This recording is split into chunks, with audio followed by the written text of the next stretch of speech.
Guys, napunta na kami sa Diba? Naalala mo yun? Sobrang saya pa nga natin. Hello. Patingin ako na pinapanood mo. Hoy, Neneng G, anong ginagawa mo dyan?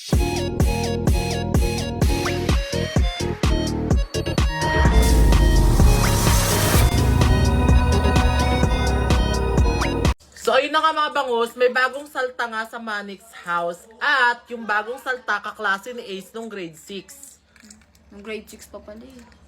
Ang tanong, Nick, asan ngayon si Ace? Kasi tatanungin natin kung kaklase niya talaga si Neneng G nung grade 6. Baka nasa studio na yun natutulog.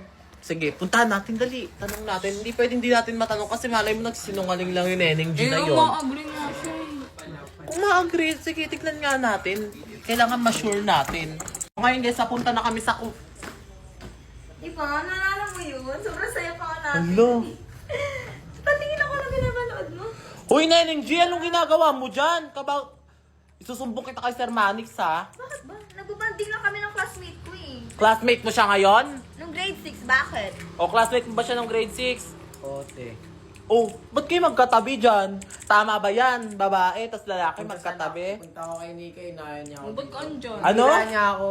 Oh, ba't ka umupo? nagpahila? Eh, kinukulit ako. Ano ba? Kinakamusta ko Wala lang rin siya Nika. kasama kay Nawa ko eh. Oo nga. Oh, di ginusto mo rin. Anong hinilo ka? Ginusto mo rin naman. Nika, wag ka nang ano dyan. Kayo ba? Ha? Hindi. Oo. O, kayo ba?